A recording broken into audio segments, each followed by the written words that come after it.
Okay, we'll get started now. Thank you all for joining us here on this, what is cloudy, at least in Victoria, day.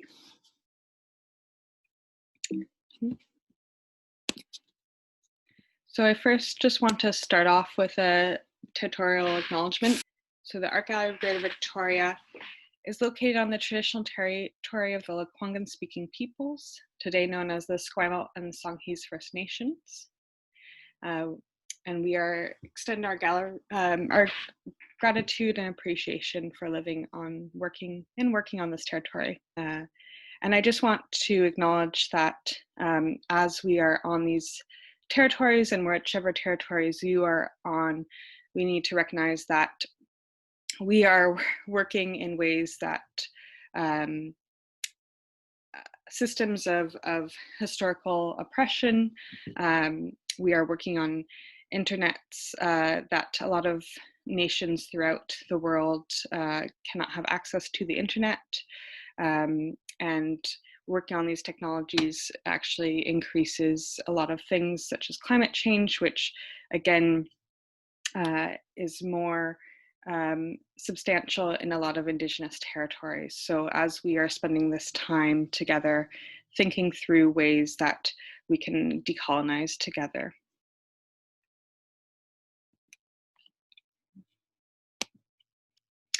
So my name is Reagan Schrum. I am the assistant curator at the Art Gallery of Greater Victoria. I am a queer and disabled individual. For visual description, I'm a fair-skinned person with long brown hair. I'm currently wearing a blue dress with pink and brown flowers and wearing glasses. If you are having any trouble, please message me through the chat box feature. And we ask that you do private messaging for the chat box.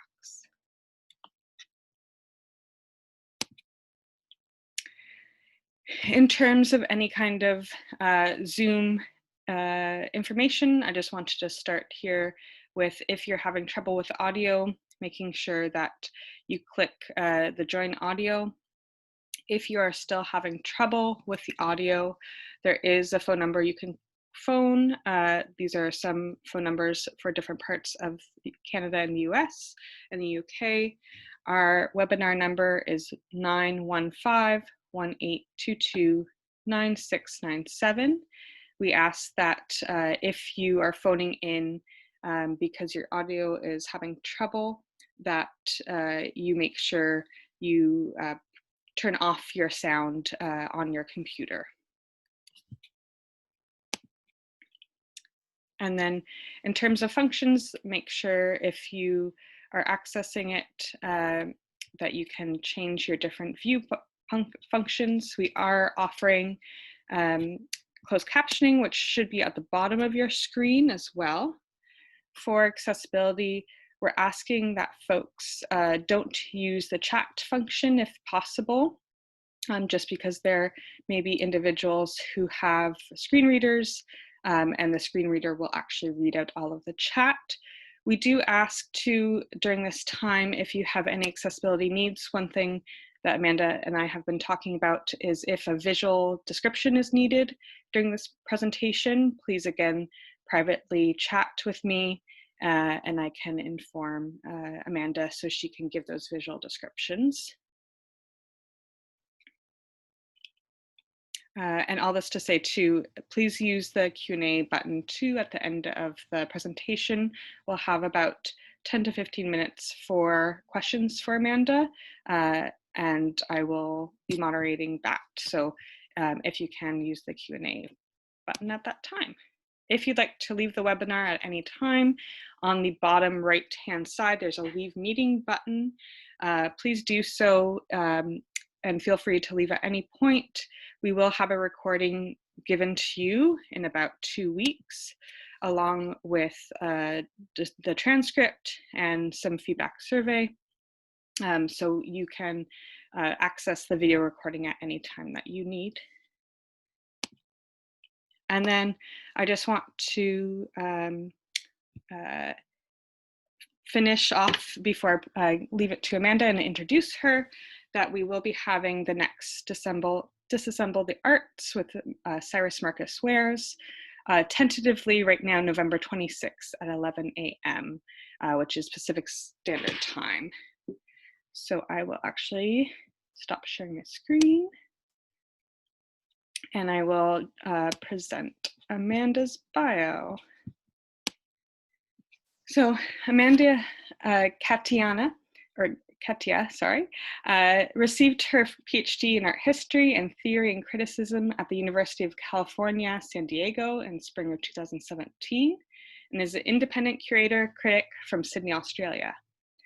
Her research focuses on modern and contemporary art, curatorial studies and activism, exhibition design and access, decolonizing the museum, and the politics of disability and visual culture. Amanda has curated approximately 40 exhibitions, many of which contain social justice themes and content. She's an art history lecturer for Otis College and Art and Design at California Institute of the Arts and California State University, Long Beach.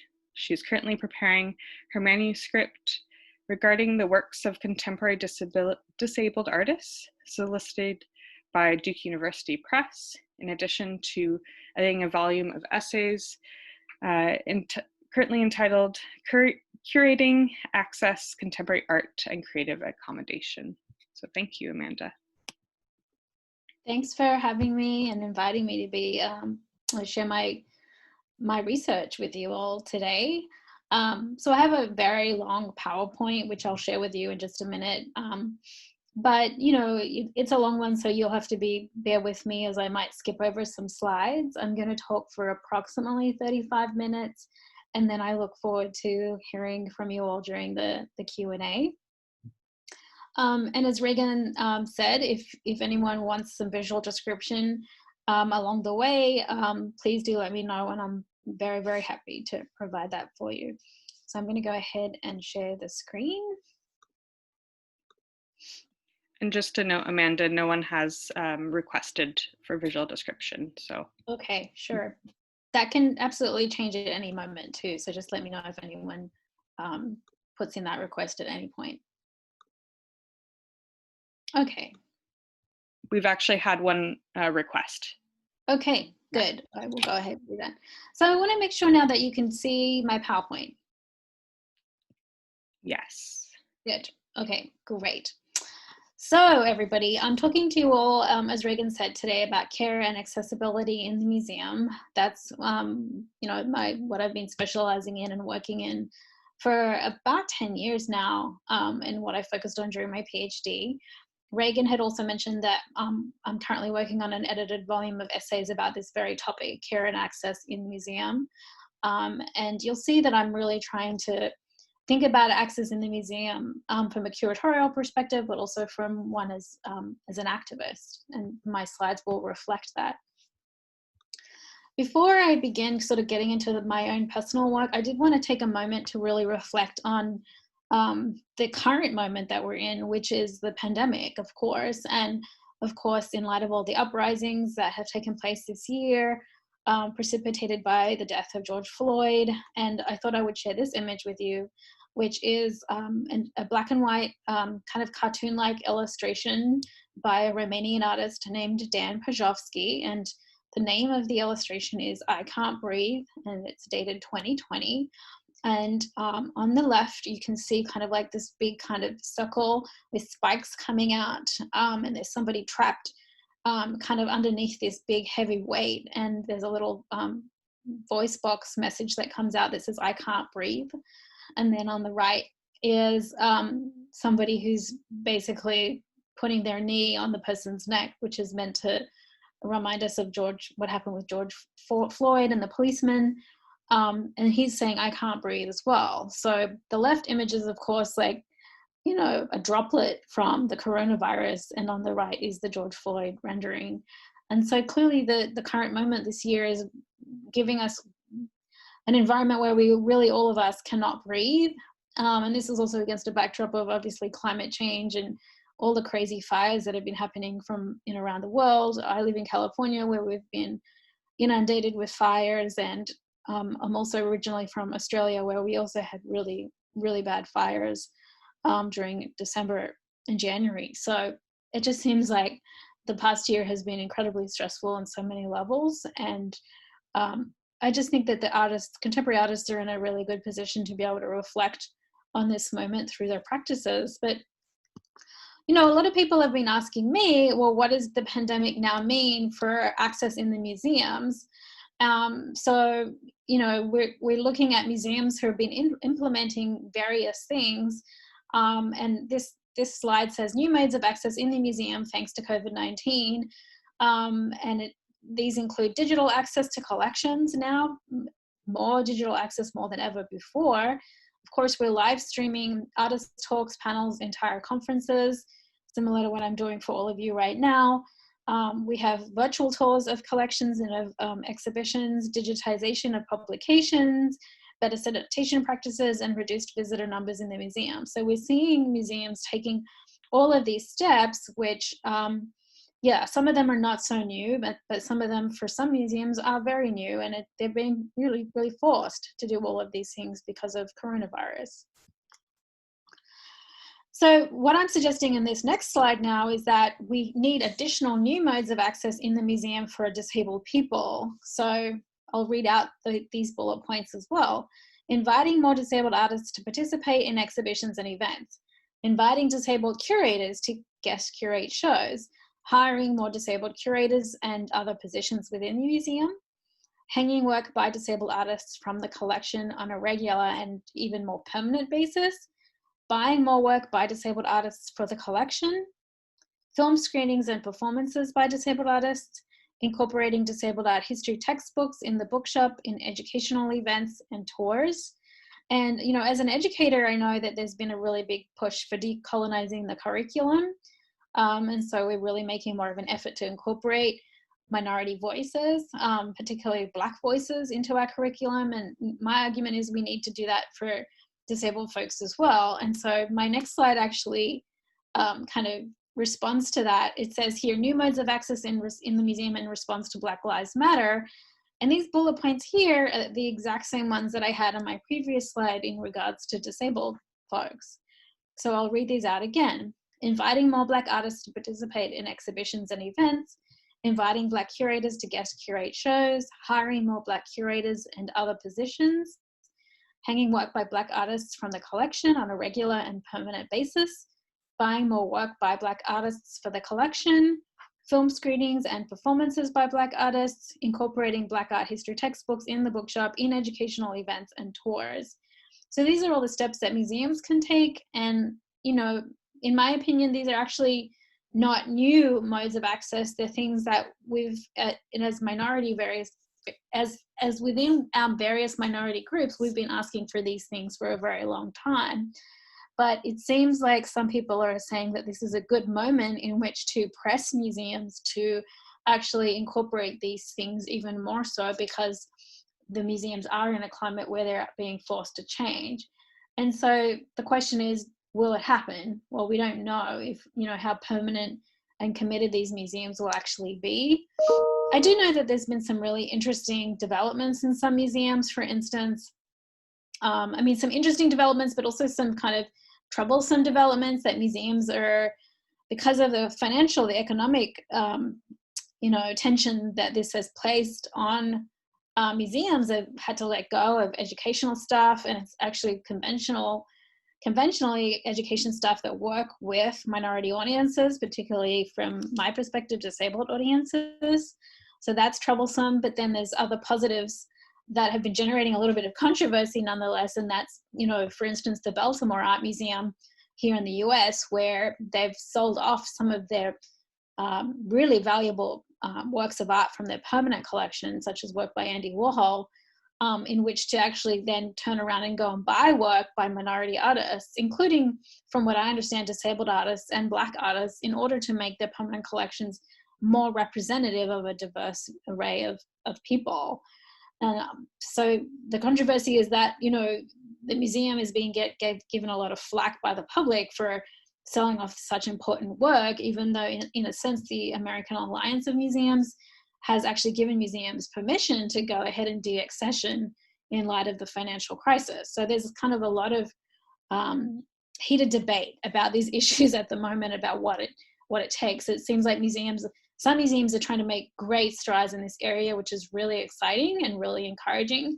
But then other museums are, we don't know how much effort they're going to make and whether it's simply just a gesture and nothing more than that, like an empty gesture, so to speak.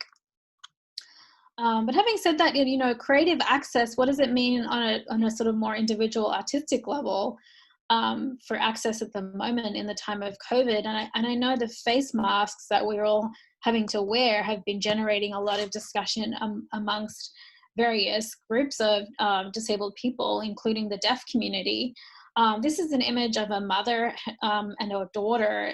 The image caption at the bottom of the image says, "Actually, Lawrence poses with her mother while they both wear a mask made for the deaf and hard of hearing community."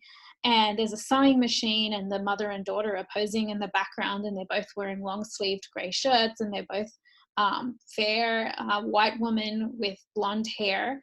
And the mother's sweater says "relax," but they're wearing these blue face masks, and there's a cutout over their mouth. So it's just like this transparent plastic. So you can see their mouth. So when they're signing, you can still see the facial movements as well, which is critical as part of the American Sign Language. So I thought that was a really great way of thinking through what, face masks, how that actually inhibits deaf communicators.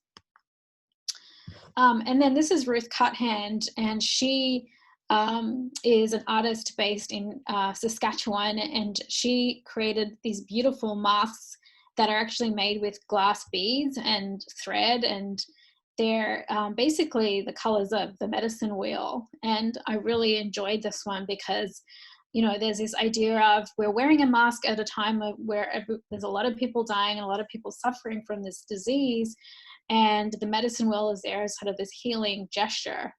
And I saw this on Facebook. So this image on the screen right now is actually like a screenshot that I took from my Facebook account.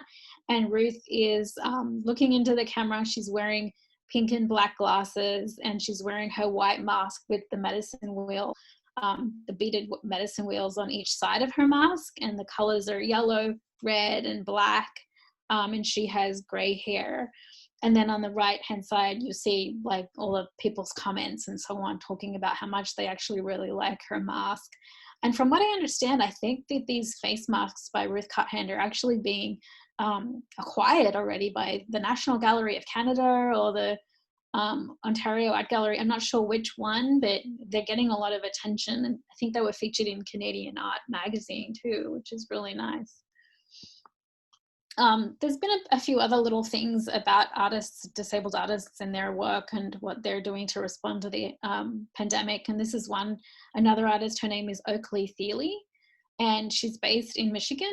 She's actually just moved to New York recently, but she decided to develop a project where she invited the public, particularly disabled folks, to submit letters and to submit drawings if they wanted to about their experiences with the pandemic, given that we understand that it's minority folks that have been affected by the pandemic more so than maybe the general public.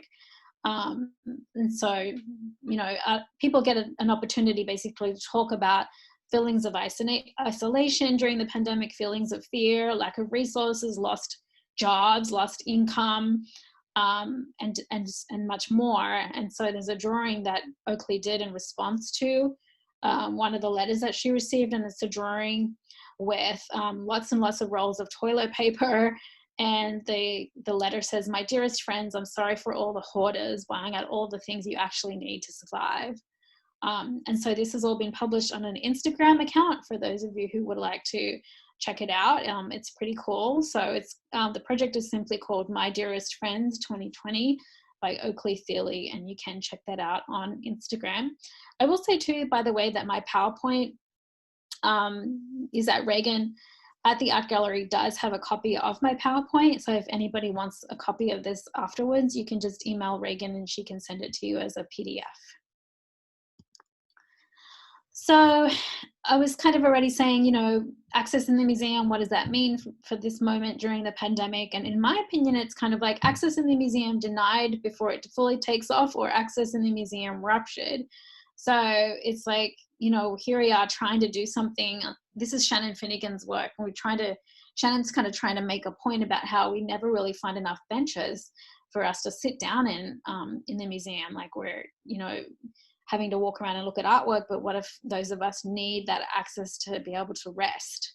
And she creates these museum benches. There's one on the left in blue, and the writing on the bench says, "This exhibition has asked me to stand for too long. Sit if you agree." So she's kind of got this activist approach towards with these benches. And then if you start looking around in public during the pandemic, you can see that actually all of the public benches have been taped off. That we're not allowed to sit in them because of the pandemic. So it's kind of this irony of asking for more access and actually we're given less in in this current circumstance. So it's a bit of a push and pull situation, and none of us can predict where it's going to go. And this is going back to Dan Pajovsky, and this image here is him again. And here he's talking about the idea of an artist abandoning their traditional canvas in order to become an activist instead, with their placards, their protest signs. And I like this image a lot because there's a big cross that the artist has placed across, the artist's body and the canvas, and then there's an arrow pointing towards the protester, to say that artists have more of a role in helping to change society through the power of our images and our voices in contemporary art practice. And I really am inspired by this image and use it as a way to inspire my own work as a curator and thinking of my work in a more of an activist way. So recently I've been given a little bit of press, which is really nice. This is an Art in America article that was written by a woman named Emily Watlington, and she had written a piece called How to Make Exhibitions and Art Events Accessible. And this was published in July of this year. And it's a screenshot of me standing in a gallery space for a show that I curated about dwarfism and reframing short stature in contemporary photography. And Ricardo Gill, who has dwarfism, is one of the artists in the show, and he's giving an artist talk in the space. So he's sitting on his scooter, and then other short-statured people are standing in the room listening in. It's a black and white photograph, and you can see photographs hanging on the walls behind us as well by the two artists that were in the show, Ricardo Gill and Laura Swanson. And I curated this show back in 2014, and it was really the first time that this particular gallery in San Diego had hung work lower on the walls to make it more accessible for people of short stature, but also people who use wheelchairs, or even kids. So it really kind of was like this triple win for different types of bodies in that space. And, I tried to encourage him to make it a more permanent modality. And of course, I don't think that really happened. So it's always a challenge to be a drop-in independent curator trying to be an activist and encourage new kinds of modes of access that are not conventional. So I can speak in greater detail about those challenges if anyone wants to talk about that in the Q&A. So this image was great for Emily Watlington and her Art in America article because it really was, speaking to, conventions that we might be able to use in our museums to change and make them more accessible for different types of bodies. And I've also written a couple of pieces, and I just wanted to share them with you if anyone wanted to look through them, which is basically a manifesto that I had developed, or guidelines for what it means to have a critical disability curatorial practice and what I might mean by creative access. So this is from a book called Interdisciplinary Approaches to Disability, Looking Towards the Future. And this book is edited by Katie Ellis, Rosemary Garland Thompson, Mike Kent, and Rachel Robertson. And then this is an article that I also wrote a number of years back now in the Journal of Visual Art Practice. And this one's called Disabling the Museum Curator as Infrastructural Activist. So if anyone, again, wants more details on these articles, it's all in the PDF that Reagan can share with you. So when we're talking about access in the museum, of course, there's many guidelines that have already been published that have been passed and, you know, assumed to be best practice, such as the Smithsonian Guidelines for Accessible Exhibition Design. And this image shows the 4 signs of access, like the wheelchair user, and it has somebody with a cane who's walking along. It has the CC for closed caption, and then it has 2 hands for, you know, looking at sign language. So these are kind of like the standard, what I consider to be the standard modes of access that every museum should really be striving towards. And these images here, this like plethora of images, also shows the standard things that we can really be implementing in our museums, such as the wheelchair ramp. And then there's an image of a really beautiful spiral type wheelchair ramp that's in the Ed Roberts Center in Berkeley in California. There's braille labels, there's large print, there's again the hands for ASL interpreters, and you can touch the artwork. We know that tactile tours are very popular of permanent collections and other types of displays in a museum. And then audio description or image description tours that people can take as well. So these are, again, all the standard things that we would expect especially in the larger museums. And there's other kinds of, apart from the Smithsonian guidelines, there are other kinds of really great resources out there for us to look at. And Carolyn Lazard is an artist who published this particular booklet called Accessibility in the Arts, A Promise and a Practice, and you can download it or listen to it. So it's just promiseandpractice.art/. And it's a pretty amazing detailed summary of what museums and galleries can actually do to implement that access in their museum. This is another one, Shape Arts in the UK. They're a really forward-thinking organization, nonprofit, who has developed also this pamphlet booklet on how to put on an accessible art exhibition. And the text on this screenshot reads, "A short guide for curators, programmers, and exhibition organizers on ensuring that the exhibition you're putting on is accessible and inclusive of disabled people."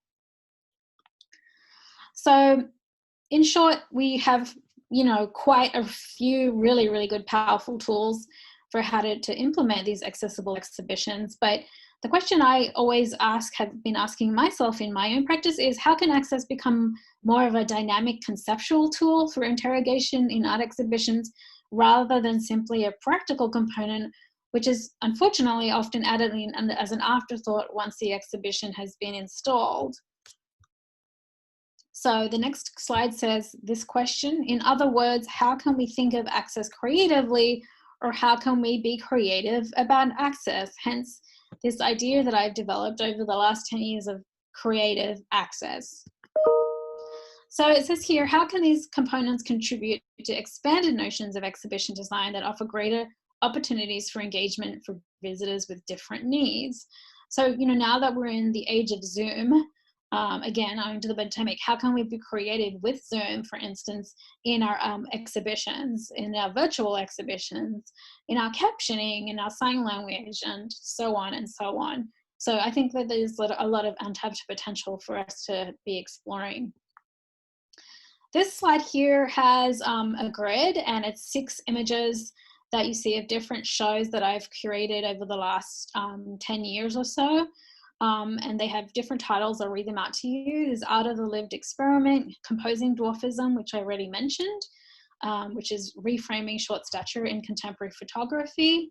There's a show called Sweet Gongs Vibrating that I organized. There's one called What Can a Body Do? ? There's another one called Flesh of the World. And then the last one is Loud Silence. And these are all images from the covers of the catalogs or the websites that accompanied my shows.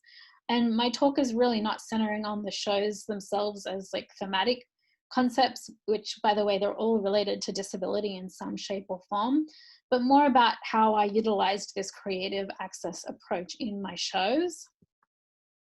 So for me, it was, of course, hanging the artwork on the wall, and for that to make sense for my visitors. And I already talked about hanging work lower on the wall for people of short stature like myself.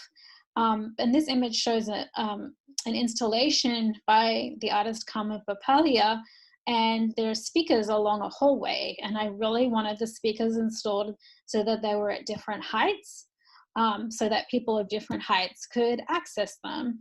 And so the image on the left is where you can see a young girl who's able to actually press her ear directly against that speaker because it's installed at her height.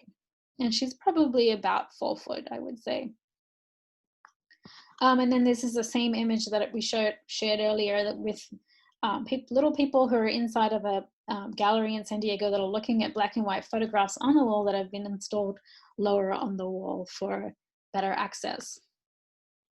Here's another one, another show that I organized where, in fact, you know, it's a television monitor showing a video, and the video is, the monitor is actually on the floor. The screen, the television screen is being positioned on the concrete floor of this gallery space to give, you know, even like a different mode of access completely, where everyone actually has to hunch down onto the floor.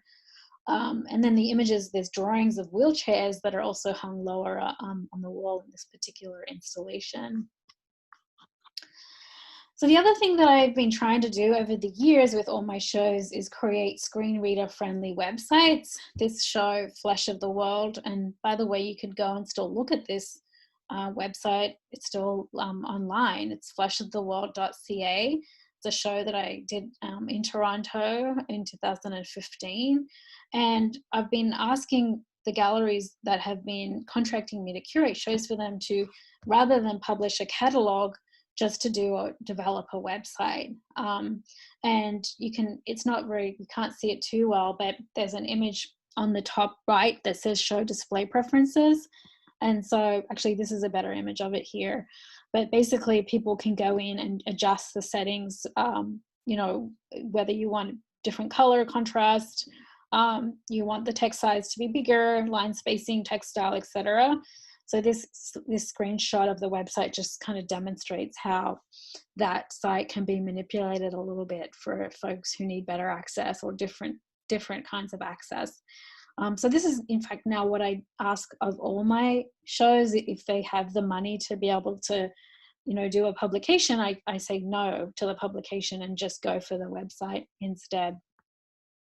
And then I did a show last year, actually, as well, in Sackville in New Brunswick, and we did the same thing. We just did the website. This one is called Automatisme Ambulatoire.ca, and I used the same website designer who's fabulous, and her name is Lindsay Fisher. I'll give her a plug. And she was already familiar with my work and how to develop these screen reader friendly sites, and she did say she did this one for me as well. I will say that is Lindsay's expertise too, so she's a really great resource for museums to use. And the image that you see on this one is a woman who's inside of the ROM, the Royal Ontario Museum, who's actually doing an elaborate ASL performance. We call it a performance inside their gemstone and minerals gallery. And this image simply shows, again, the changes that you can see in the screen reader of the website.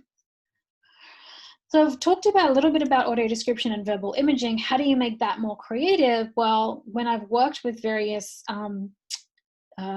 galleries that are attached to universities, I've had the opportunity to work with students. And so students will, in fact, collaborate with me and develop audio descriptions where we might have 2 to 3, maybe even 4 descriptions for one object in that exhibition.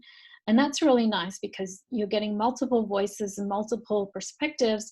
Audio description is certainly something that is much more complex and involved than we might think.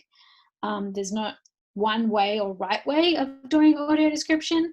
And so I've always argued that the more voices involved in giving these descriptions, the more interesting it becomes for the users, whether they are blind or visually impaired or not.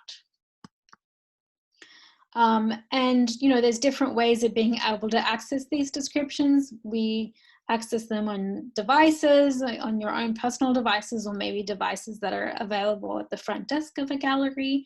This is an image of somebody holding up a hand who's holding up their own personal device in order to access an artwork that's in the background that is on a yellow pedestal, and then there are some glass objects on the pedestal in the background.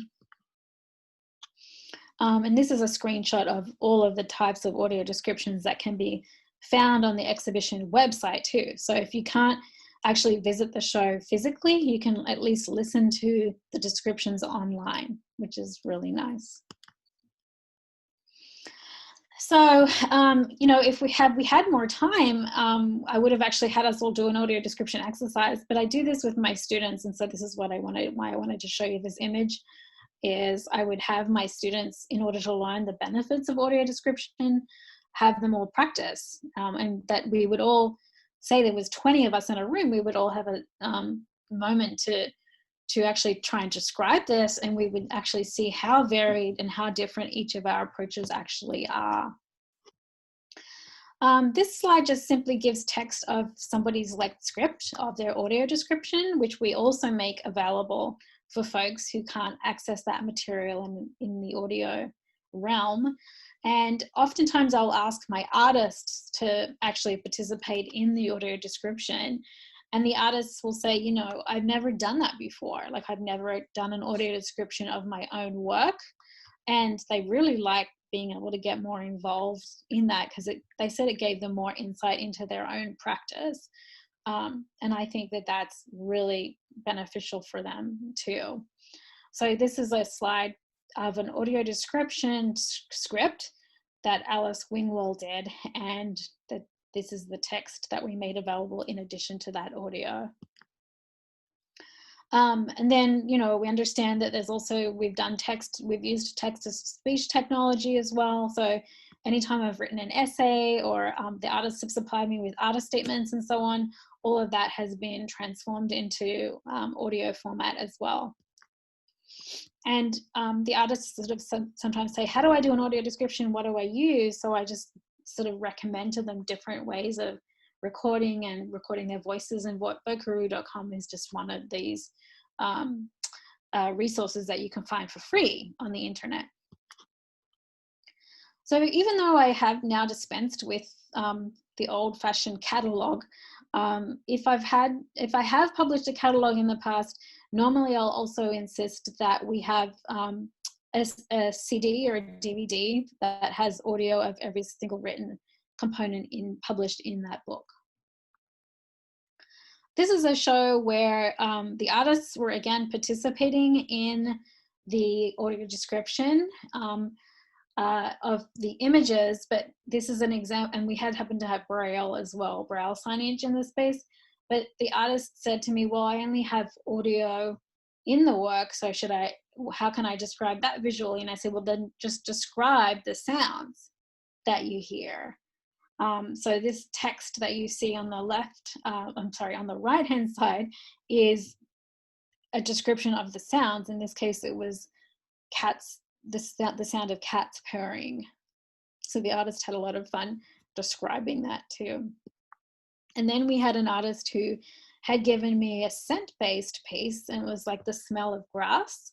And so the artist described what that scent smelt like. And he was, you know, thinking about people who don't have a very strong sense of smell, and trying to give them better access to that smell of grass as well through his installation. This was a project that I organized where it was called Loud Silence. So it was a show that included both deaf and non-deaf folks, and we decided to make a tour of the exhibition in sign language. And I was inspired by what the Whitney Museum of American Art normally do for their audiences, which is they provide an actual video blog of, it was Christine Sun Kim back then who would do this, but she would give tours in ASL, and then it would be put onto the Whitney website. And so I decided to do the same thing for my show here in California back in 2014. And I hired an ASL interpreter who, you know, walked around with me as I talked about all the work, and she signed, and we on my iPhone and made that available to folks on the exhibition's, the gallery's website. We don't have time to listen to it right now or watch it. But then the show that I had organized had also toured to UCSD, University of California, San Diego, and we were able to record the interpreter in the professional recording studio. So it was a little bit more professionally executed, but just as, you know, of course, just as effective. So I'm just a bit conscious of the time, and I might just like jump out of the presentation and see if I can fast forward a little bit to some other examples for you. This is like a good one to share with you here, in that basically, you know, when I had artists giving me video works, video installations, I would say to them, how do you make that accessible to your audiences? And so we came up with the idea together of this artist here, Raphaelle de Groot. She's based in Montreal. She told me that she would give me the actual pieces, the materials that she used for a mask that was in her video installation, and she would give me the original objects. And so we put them on the pedestal in the gallery so that folks could come along and actually touch it and listen to the crinkle of the paper and have another kind of experience instead of having to rely on just the vision alone. And we did that exact same thing again then for Darren Martin's installation, which was a video of objects floating through space. And so Darren used a 3D printer, and he printed the objects that you could see in the video, and people could come and pick those up and touch them. So you're having, again, that tactile engagement, which you might not ordinarily get if it had just been, you know, pure video. I'm more or less out of time. So Reagan, do you want to open it up to questions? If you still have about 5 more minutes left. Okay. Yeah. Okay, sure.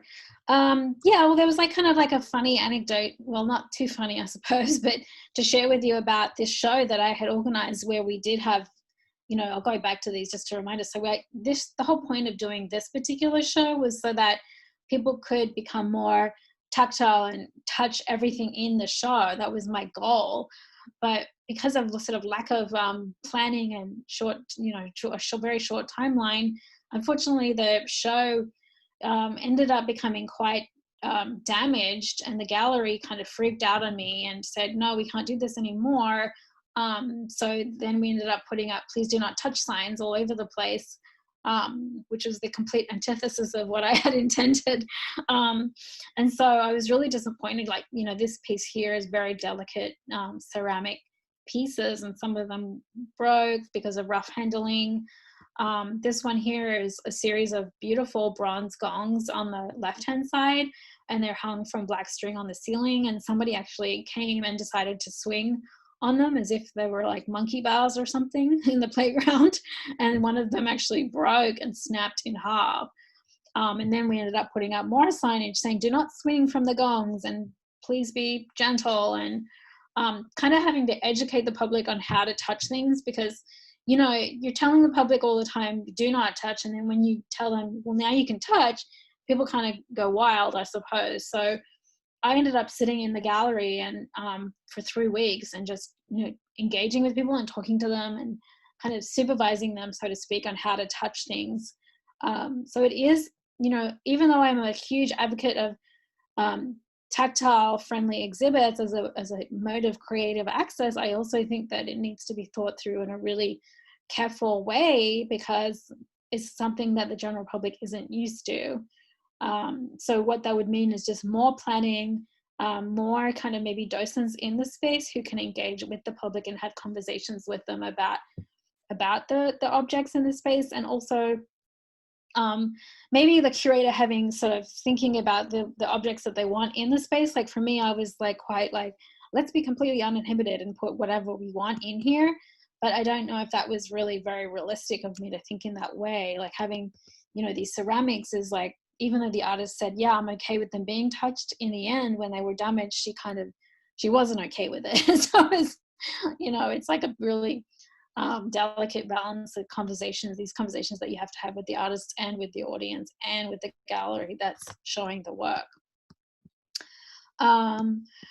So yeah, these images that keep sort of show you all the signs that they ended up putting up in the space, like please handle objects carefully and please handle the crank only, do not pull a paper strip. This is for like a music box that an artist had created where you turn a knob and you know, the beautiful musical sounds come out, kind of like a little children's music box. But that piece ended up being damaged as well, unfortunately. So but anyway, there's ways, this image is really sort of demonstrating my point that there's ways of having people being able to touch things without actually touching the work. And so the show that I did in Sackville last year, there was a piece by Brendan Fernandez, the right, and it was a performance activated installation.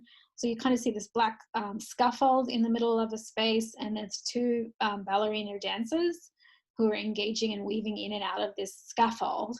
And so the gallery had very cleverly provided people with visitors to the space with black straws and some kind of tape, and you could actually sit and construct like a, you know, a shape that actually looked like the black scaffold in the space. So it's kind of like this little miniature model of the actual artwork in the space, so they could get a sense of, you know, the shapes and the form of it and so on.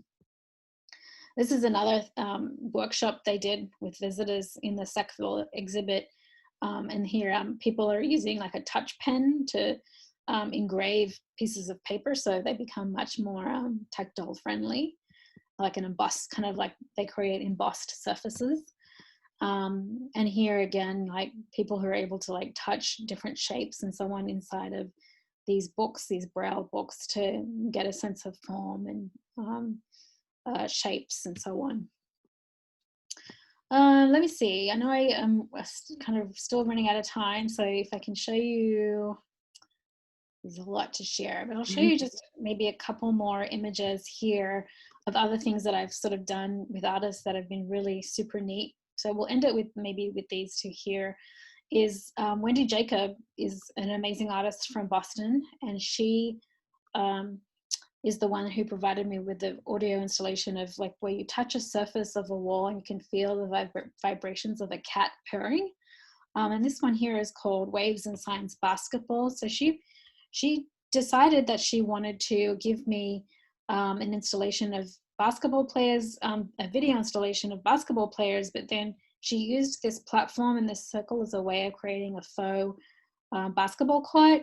And if you go and actually sit on that platform, you can see people in this image here sitting at the back they're sitting on the orange platform, and you can feel the vibrations of a basketball bouncing on a basketball court. And at the opening reception of this show, the Canadian Paralympic basketball team came to the opening, and they were actually wheeling around on the floor and bouncing that ball. And it was those sounds, in fact, that were recorded and fed into the subwoofers underneath that platform.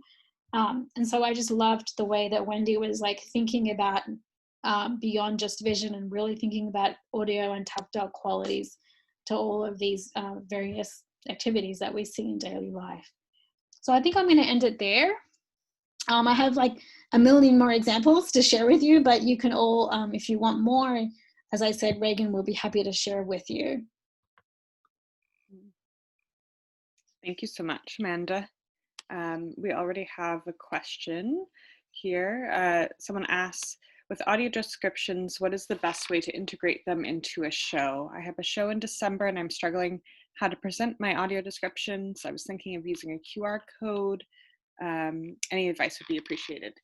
Yeah, I mean, there's different ways you can do it. So the QR code is a really good way of doing it. I'm not too familiar with QR code technology, so you'd have to find somebody that you could talk to about that.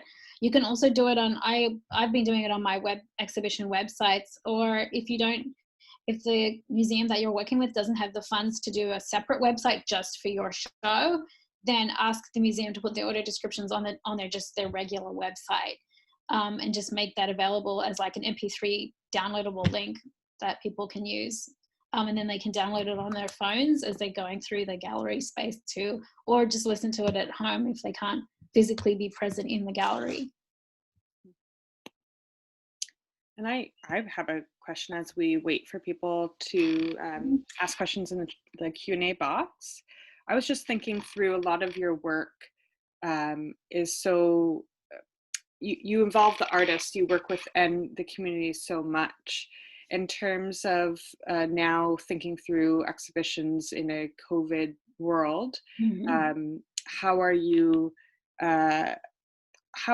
still connecting with artists and communities in a genuine way?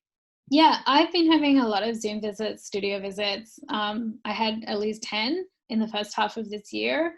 And I'm currently working on a new show that I'm curating actually for here in Canada, in Ontario. And I told them that I was very interested in doing a show that was purely virtual. So what they said to me was that they want to do both. They want it to be hybrid. So we're going to do a virtual show and we're going to do an in-person, like a physical objects in a space show. So I just wanted to give them the opportunity of, you know, working with me, that I was completely flexible and saying that we need to offer different options for people, because the show is next summer and we don't know when this vaccine is coming, right, for COVID. And what if people still aren't comfortable at that point venturing out to go and look at art in a museum? I think that's really important. So I feel like staying connected to artists is actually the easy part. It's more just like thinking through how to implement, execute those exhibitions in this environment that we're in, that might just be more than like the cookie cutter virtual show that we might all have in mind. Yeah. A couple questions coming through. So someone asks, what is the best way for disabled art students to advocate for institutional change for curriculum design and delivery? And this could also be in terms of maybe staff too at museums, of trying to change institutions. Oh, that's a hard one.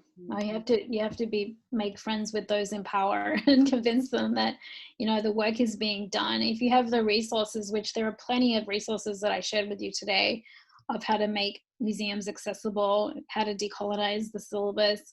I have some really, because I'm working at Otis College of Art and Design right now in Los Angeles, all of us instructors are working really hard to change up the nature of your standard art history survey class. And we have some really good resources of how to decolonize the curriculum. So if you're able to present, you know, your bosses and your peers, your colleagues with these resources and get them to buy into what's taking place at these very other institutions across the country, here in the US and also in Canada, then, you know, maybe they'll see that, you know, the work is being done and that it's critical mass from your communities too is really important. So tough. It's a hard slog. Yeah, for sure. But important one to continue to advocate for. Absolutely. Yeah. A person asks, how accessible are social media platforms like Instagram and Facebook as a site for providing audio descriptions, verbal imaging, and ASL descriptions of artworks? I mean, they're okay. I know that a lot of people within the disability community use Facebook and Instagram as an opportunity in which to actually type up descriptions, audio descriptions. And so people are doing that a lot and well. And I noticed a lot more institutions are doing that as well on their websites, on their publications. It's starting to become a thing. It wasn't a thing as much even as you know, as recent as a few years ago, but now all of a sudden it seems to be happening. But it's on the onus of the person who's writing their, like if you're posting something on Instagram or if you're posting something on Facebook, it's on you to actually write your own descriptions. And then, you know, some shared sites on Facebook, for instance, will say that it's their policy that you write your own descriptions, and that if you don't, you're actually not going to be let into that particular group online, if that makes sense to everybody. So they're trying to make you more accountable for being aware of description and implementing that.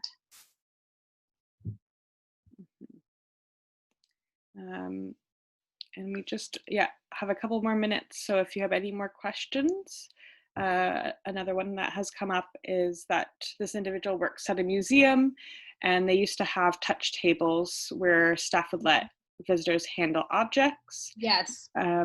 However, with COVID, they've had to remove them. Can we do touchables during COVID? Is that possible? Yeah, I've seen a little bit of stuff about that, but not very much yet. I think people are still trying to figure out what they're going to do with that. They might have to, if they're able to do some of these things wearing masks, that would be good. Like I've seen like a lot of, not just museums with objects, but other types of, anywhere you go really, where people are wiping down surfaces in order for us to retouch them. Like especially for me, the place I'm going to more often these days is the grocery store, with my child, and putting my child into the carts, the shopping carts, and worried about contacts with surfaces in that sense, and that the people in the stores are just wiping everything down constantly.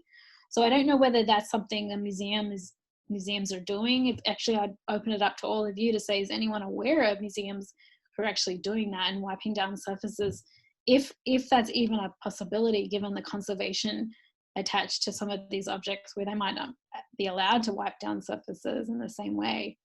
So that's something that I'm not super familiar with, but I can certainly put you onto people that would be maybe more aware of that kind of work. Especially there's a woman who works at the Metropolitan Museum in New York who is responsible for touch tours, and I know she would be a good person to speak to about that as well.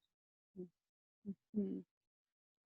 And this might just be our last question.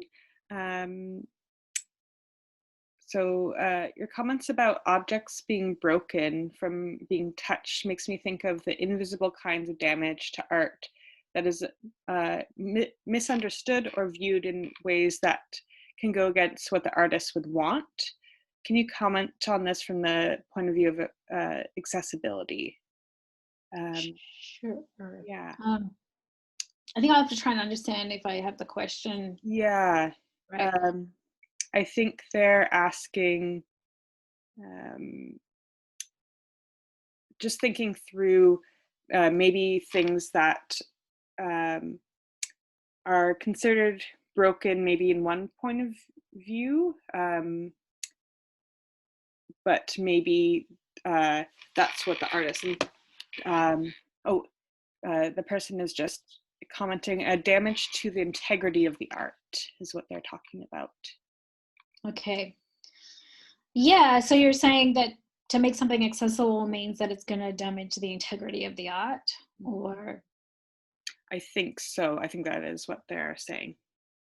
Yeah, I mean, that's happened to me before, where for instance, I've asked artists to make their work more accessible, and they'll say that destroys the integrity of my work. And so that's, what do you do with that as a curator? That's really hard, because as a curator, I always feel like I'm supporting the work of an artist and trying to promote them and encourage them and so on. And then when I ask them to help me with creative access, they don't always want to do that, because they say it does interfere with the aesthetics, for instance. So they care less about the practical component and the conceptual aspects of access, but more just about the looks. So I think that in that case, it's a case-by-case basis, and you have to grow from that experience alongside the artist and come up with solutions that are individual and independent. And so I always say that too, by the way, about access, that it's just, there's no cookie cutter, one size fits all. It changes constantly, which what for me makes it exciting, but also super hard and challenging. Mm-hmm. Yeah, just to clarify, the person meant, I mean, these concepts shed light on other things that are important. Yeah, and unfortunately we have a couple more questions, but that is all the time that we have. Thank Sure. you so much, Amanda. So again, we will be sending off this recording to you folks. If you would like Amanda's PowerPoint, I can send that to folks as a PDF. And thank you so much for joining us all here and us having you, Amanda, and your time and dedication to this. Sure. Thank you. It was a pleasure. Mm-hmm.